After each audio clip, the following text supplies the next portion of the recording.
We looked at different components of the trade-off framework. We discussed and explained how we can quantify the value of the tax shield, which show the benefits of debt financing, how we can quantify the value of the cost of financial distress, how we can verify whether really the cost of financial distress will be evident to the outside investors in the market. But at that stage of our discussion, what I'm going to do, I'm going to show you how the overall trade-off framework of capital structure choice can be empirically verified by the researchers. And there are two, at least, different approaches or methods. And the first one is related to the analysis of the determinants. We started our class today with the question of whether the determinants for financial leverage of the company are really universal or there would be some specific. So the first method is going back to the idea of the determinants and the coefficients and the signs of those statistically significant coefficients in the regression analysis. So in all the research papers, people who will run that empirical studies, they need to provide their understanding which proxies they are going to apply. And of course, when you are looking at the trade-off idea, which says you need to find the balance, the proper balance between your marginal benefits and marginal cost of debt financing, of course, you have to assume that the business risk of the company should matter for that decision about the amount of debt in your capital structure. And to approximate the business risk in the empirical studies, in the regression analysis, you have to pick up some particular variable. And in most cases, it would be earnings volatility, standard deviation of the earnings of the company. Many researchers will also assume that if the company has unique business model, unique resources, then the company, of course, will consider that uniqueness in making the decision about the debt, because that particular type of companies, they will be really vulnerable to the cost of financial distress. I already showed you that even the behavior of non-financial stakeholders, their customers, the suppliers, and the top personnel, which have professional expertise, may change due to the perception that the leverage of the company is too high. So to pick up the idea that the uniqueness of the firm, of its business model, can impact the decision about the capital structure choice and the amount of debt, and the decision how to balance the benefits versus the marginal costs of debt financing, it should be introduced, incorporated into the regression analysis. So to pick up that idea, the researcher can apply different metrics. Let's say research and development expense related to the sales, marketing expense related to the sales revenue, advertising expense relative to the sales revenue. Why? Because if the company has intangible assets in the business model, and its competition, it is relying on these intangible resources, then the company is very keen on R&D because it's going to develop new technology and new products. Then the company is very carefully working with the market, and that's why it can increase the marketing expense on a periodic, regular basis and increase the advertising expense, so on and so forth. So the higher all these coefficients, the higher the uniqueness of particular firms in the sample. Third, growth opportunities, market-to-book ratio. This is a good proxy. I already explained it at the beginning of the class.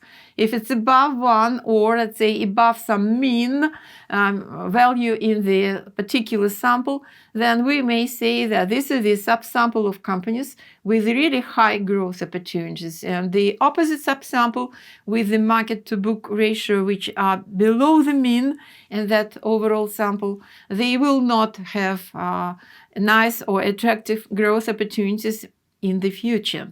And last but not the least, the profitability of the company, the return on assets of the company. So Then researcher will pick up some variables, build the equation saying that the financial leverage of some companies should be dependent on those variables, and then we need to understand finally what is the relationship, and we need to run these tests. So in those types of empirical verification, and there are many studies of that particular type, researchers will find different types of the relationship. If we look at how the growth opportunities can be related to the leverage of the company, in most cases, in most studies, empirical, we will get the negative statistical significant relationship. So that's because the company which are growing, those companies will lose more value due to the very high sensitivity to the cost of financial distress. For those types of companies, the problem of the debt overhang or underinvestment is really more severe, and they will, of course, prefer less debt, because if you have high debt, there would be some incentives to invest in risky projects and bear entire cost of the projects. So for those companies, their sensitivity to the potential debt overhang will lead them to some lower financial leverages, and then the negative relationship between the leverage and the growth of the company would be explained. These particular types of companies also can suffer from the asset substitution problem and be really more sensitive to the asset substitution problem, because asset substitution says you will prefer high risky or riskier types of investments, but the high growth rates of the companies will lead to the increase in the risk.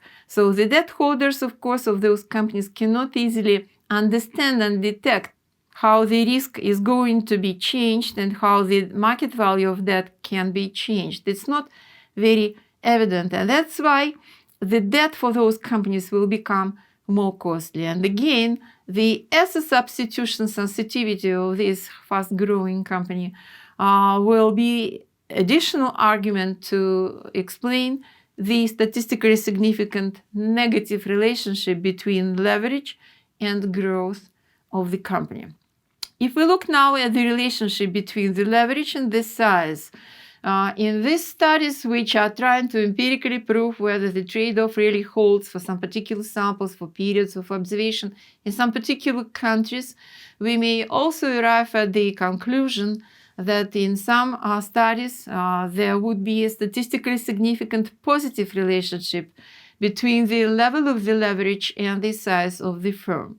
We can also, of course, explain it by additional argumentation, saying that big companies will have a lower default risk because in many situations those big companies are closer to the maturity stage in the life cycle, and they will have their product portfolio more diversified than the companies which are at, let's say, at the growth stage, or even at, of course, at the entry stage.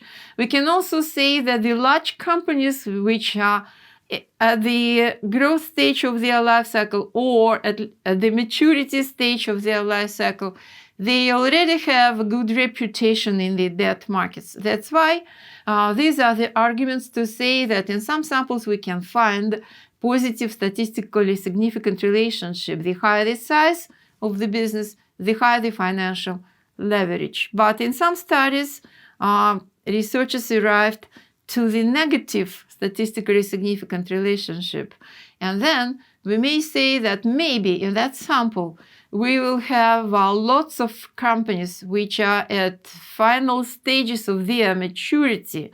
Of course, they are better known, but they are very close to their last or exit stage in the life cycle. And at the final stage in their maturity in life cycle, all companies do not have many growth opportunities, many investment opportunities due to specific situation inside that particular business and due to the competition drivers in their product market. So being very close now to this downward trend in the life cycle curve, they are not very much interested in new investments. Say it in other words, it's proper to say they don't have these investment ideas and those lots of investment opportunities. So the bigger the company, the closer it could be to the exit stage in the life cycle, the lower would be their investment appetites and opportunity to invest, and the lower would be the financial leverage of a company. We also can provide additional argumentation for that statistically significant negative relationship, saying that maybe those companies, because they already have debt in their history and they still have debt not repaid, it will mean that they have more assets under the collateral already used, and so they cannot provide additional valuable assets for new collateral for the new senior debt. And in case they cannot do it, they need to go into the subordinated debts, and then it will mean that the required rate of return of these debt holders, new debt holders, will become higher, and the cost of debt is becoming higher, and that's why they are not willing to get this additional debt at all. How about the relationship between the leverage and the structure of the asset, which is called tangibility on one side, and the profitability of the company on another side?